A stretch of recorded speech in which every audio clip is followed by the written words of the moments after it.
Hi friends, అందరికీ నమస్కారం. ఈరోజు ఇండియన్ జియోగ్రఫీలోని ఉనికి పాఠ్యాంశం నుండి ప్రీవియస్ కాంపిటేటివ్ ఎగ్జామ్స్లో అడిగిన ప్రశ్నల్ని చూద్దాం. మొదటి ప్రశ్న, క్రింది ఏ రాష్ట్రం అత్యధిక రాష్ట్రాలతో సరిహద్దును తగులుతుంది? ద క్వశ్చన్ ఈస్, క్రింది ఏ రాష్ట్రం అత్యధిక రాష్ట్రాలతో సరిహద్దును తగులుతుంది? ద కరెక్ట్ ఆన్సర్ వచ్చేసి ఆప్షన్ 4 ఉత్తరప్రదేశ్. ఆప్షన్ 4 ఉత్తరప్రదేశ్. ఈ క్వశ్చన్ అయితే MPPSC 2018లో అడగడం జరిగింది. నెక్స్ట్ సెకండ్ క్వశ్చన్, పాక్ జలసంధి ఎక్కడ ఉన్నది? పాక్ జలసంధి ఎక్కడ ఉన్నది? ద కరెక్ట్ ఆన్సర్ వచ్చేసి ఆప్షన్ 3 ఇండియా శ్రీలంక మధ్య. ఇండియా శ్రీలంక మధ్య. ఈ క్వశ్చన్ కూడా MPPSC 2018లో అడగబడింది. నెక్స్ట్ థర్డ్ క్వశ్చన్, పశ్చిమ బెంగాల్లో ఎన్ని దేశాలతో సరిహద్దును కలిగి ఉంది? పశ్చిమ బెంగాల్ ఎన్ని దేశాలతో సరిహద్దును కలిగి ఉంది? ద కరెక్ట్ ఆన్సర్ వచ్చేసి ఆప్షన్ 3 3 దేశాలతో పశ్చిమ బెంగాల్ అయితే సరిహద్దును కలిగి ఉంది. ఈ క్వశ్చన్ RRB 2018 కాంపిటేటివ్ ఎగ్జామ్స్లో అడగడం జరిగింది ఫ్రెండ్స్. నెక్స్ట్ క్వశ్చన్ నెంబర్ 4, ప్రపంచ దేశాలతో పరిమాణ పరంగా ఎన్నవ పెద్ద దేశం? ప్రపంచ దేశాలతో పరిమాణ పరంగా భారతదేశం ఎన్నవ పెద్ద దేశం? ద కరెక్ట్ ఆన్సర్ వచ్చేసి option 1 7. RRB 2018 and SSC CGL 2017 competitive ఎగ్జామ్స్లో ఈ ప్రశ్న అయితే అడగడం జరిగింది. నెక్స్ట్, భారతదేశ అంతర్జాతీయ సరిహద్దు భూ సరిహద్దు పొడవు ఎన్ని కిలోమీటర్లు?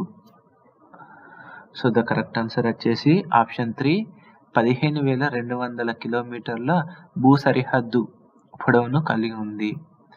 ఈ క్వశ్చన్ SSC CGL 2017లో అడగడం జరిగింది.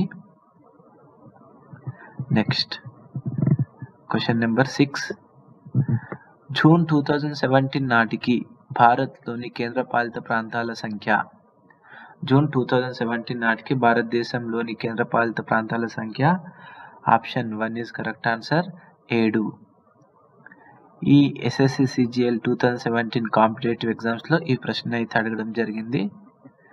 నెక్స్ట్ క్వశ్చన్ నెంబర్ 7, కింది ఏ రాష్ట్రంతో చైనా సరిహద్దును కలిగి లేదు? కింది ఏ రాష్ట్రంతో చైనా సరిహద్దును కలిగి లేదు అంటే ద కరెక్ట్ ఆన్సర్ వచ్చేసి option 1 Bihar. SSC GCL 2017 competitive ఎగ్జామ్స్లో ఈ ప్రశ్న అయితే అడగడం జరిగింది. నెక్స్ట్ క్వశ్చన్ నెంబర్ 8, మన భారతదేశం గుండా 82.5 degrees తూర్పు రేఖాంశం పోతూ ఉన్నది. అయితే వరుసగా ఏ రాష్ట్రాల ద్వారా పోతూ ఉన్నది? ద కరెక్ట్ ఆన్సర్ వచ్చేసి ఆప్షన్ 4 ఉత్తరప్రదేశ్, మధ్యప్రదేశ్, ఛత్తీస్గఢ్, ఆంధ్రప్రదేశ్. ఈ ప్రశ్న అయితే NDA 2015 కరెంట్ కాంపిటేటివ్ ఎగ్జామ్స్లో అడగడం జరిగింది ఫ్రెండ్స్. నెక్స్ట్ క్వశ్చన్ నెంబర్ 9, క్రింది ఏ భారత భూ సరిహద్దు దేశం భూ పరివేష్టిత దేశంగా లేదు? క్రింది ఏ భారత భూ సరిహద్దు దేశం భూ పరివేష్టిత దేశంగా లేదు? ద కరెక్ట్ ఆన్సర్ వచ్చేసి ఆప్షన్ 4 మయన్మార్. ఈ ప్రశ్న అయితే SSC 2017 కాంపిటేటివ్ ఎగ్జామ్స్లో అడగడం జరిగింది.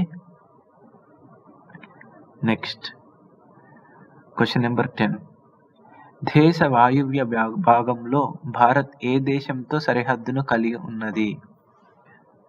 ద కరెక్ట్ ఆన్సర్ వచ్చేసి ఆప్షన్ 4 పాకిస్తాన్. దేశ వాయువ్య భాగంలో భారతదేశం పాకిస్తాన్తో సరిహద్దును కలిగి ఉన్నది. ఈ ప్రశ్న అయితే SSC CGL 2017లో అడగడం జరిగింది. నెక్స్ట్ 11వ ప్రశ్న, ఒక నౌక చెన్నై నుండి కొచ్చి ప్రాంతానికి వెళ్లాల్సి వస్తే ఆ నౌక పాక్ జలసంధిని దాటకుండా శ్రీలంకను చుట్టి కోచిని చేరుకుంటుంది. ఎందుకు? ద కరెక్ట్ ఆన్సర్ వచ్చేసి ఆప్షన్ 2 పాక్ జలసంధి తక్కువ లోతు ఉంటుంది.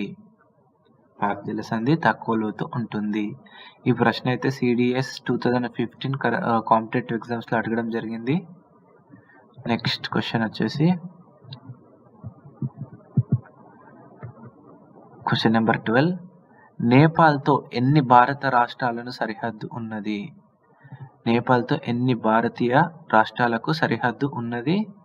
ద కరెక్ట్ ఆన్సర్ వచ్చేసి ఆప్షన్ 4 5. ఈ నేపాల్తో 5 భారతీయ రాష్ట్రాలకు సరిహద్దును కలిగి ఉన్నది. సో ఈ ప్రశ్న అయితే ఎస్ఎస్సి సిజిఎల్ 2017 కాంపిటేటివ్ ఎగ్జామ్స్లో అడగడం జరిగింది. Next question number 13. ఈ క్రింది ఏ సరిహద్దు దేశం తవాంగ్ వద్ద వివాదం కలిగి ఉన్నది?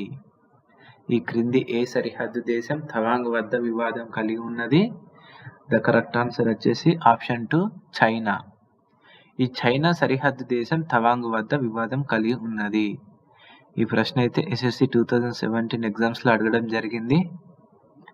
Next question number 14. క్రింది ఏ దేశాల మధ్య సరిహద్దు రేఖగా రాడ్క్లిఫ్ రేఖ ఉన్నది? సో ద కరెక్ట్ ఆన్సర్ వచ్చేసి ఆప్షన్ 3 ఇండియా పాకిస్తాన్. ఈ ఇండియా పాకిస్తాన్ దేశాల మధ్య సరిహద్దు రేఖగా రాడ్క్లిఫ్ రేఖ ఉన్నది. ఈ క్వశ్చన్ వచ్చేసి ఎస్ఎస్సి 2016 ఎగ్జామ్స్లో అడగడం జరిగింది. Next question number 15. కింది ఏ రాష్ట్రానికి పొడవైన తీరరేఖ కలిగి ఉన్నది? కింది ఏ రాష్ట్రానికి పొడవైన తీరరేఖ ఉన్నది? ద కరెక్ట్ ఆన్సర్ వచ్చేసి ఆప్షన్ 2 తమిళనాడు. సో తమిళనాడు రాష్ట్రానికి అయితే పొడవైన తీరరేఖ ఉన్నది. ఈ ప్రశ్నను ఎన్డీఏ 2017లో అడగడం జరిగింది. Next question number 16. కింది రాష్ట్రాలు పరిశీలించండి. ఏ Chhattisgarh, B Telangana, C Andhra Pradesh, D Uttarakhand, ఈ Tamil Nadu.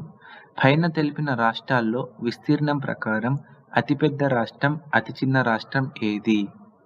So the correct answer వచ్చేసి option 1 C D. So Andhra Pradesh విస్తీర్ణం ప్రకారం అతిపెద్ద రాష్ట్రం, అతి చిన్న రాష్ట్రం ఉత్తరాఖండ్. ఈ ప్రశ్న అయితే సిడిఎస్ 2015 కాంపిటేటివ్ ఎగ్జామ్స్లో అడగడం జరిగింది. Next question number 17. క్రింది ఏ దేశంలో మన దేశం పొడవైన సరిహద్దును కలిగి ఉన్నది? సో ద కరెక్ట్ ఆన్సర్ వచ్చేసి బంగ్లాదేశ్. బంగ్లాదేశ్తో మన దేశం పొడవైన సరిహద్దును కలిగి ఉన్నది. ఈ ప్రశ్న ఎస్ఎస్సి 2016 ఎగ్జామ్స్లో అడగడం జరిగింది. Question number 18. సిక్కిం ఏ సంవత్సరంలో పూర్తి స్థాయి భారత రాష్ట్ర హోదాని పొందినది? సిక్కిం ఏ సంవత్సరంలో పూర్తి స్థాయి భారత రాష్ట్ర హోదాని కలిగి ఉన్నది? సో ద కరెక్ట్ ఆన్సర్ వచ్చేసి ఆప్షన్ 2 1975. 1975 సంవత్సరంలో ఈ సిక్కిం పూర్తి స్థాయి భారత రాష్ట్ర హోదాని కలిగి ఉన్నది. సో ఈ క్వశ్చన్ అయితే WBCS 2018 కాంపిటేటివ్ ఎగ్జామ్స్లో అడగడం జరిగింది ఫ్రెండ్స్. నా క్వశ్చన్ నెంబర్ 19. క్రింది నగరాల్లో ఏ నగరం ఢిల్లీ యొక్క రేఖాంశానికి అతి దగ్గరలో ఉన్నది? సో ద కరెక్ట్ ఆన్సర్ వచ్చేసి ఆప్షన్ 1 బెంగళూరు. ఈ బెంగళూరు నగరం ఢిల్లీ యొక్క రేఖాంశానికి అతి దగ్గరలో ఉన్నది. ఈ ప్రశ్న అయితే IAS 2018 కాంపిటేటివ్ ఎగ్జామ్స్లో అడగడం జరిగింది. Question number 20. క్రింది ప్రాంతాలు పరిశీలించండి. A Itanagar, B Imphal, C Agartala, D Aizawl. సూర్యకాంతి పడే కాలాన్ని బట్టి వరుసగా పై నగరాలను అమర్చండి. సో ద కరెక్ట్ ఆన్సర్ వచ్చేసి option 2 BADC. Imphal, Itanagar, Aizawl, Agartala. So సూర్యకాంతి పడే కాలాన్ని బట్టి ఈ నగరాలను అయితే అమర్చడం జరిగింది. Option 2 is correct answer. ఈ ప్రశ్న అయితే NDA 2018 కాంపిటేటివ్ ఎగ్జామ్స్లో అడగడం జరిగింది. ఇదండి ఫ్రెండ్స్, ఈ ఉనికి పాఠ్యాంశాల్లోని ముఖ్యాంశాలను మీ ముందుంచాను. సో ఈ వీడియో మీకు నచ్చినట్లయితే లైక్ చేయండి, సబ్స్క్రైబ్ చేసుకోండి. సో వీలైతే మీ ఫ్రెండ్స్కి కూడా షేర్ చేయండి. Thank you.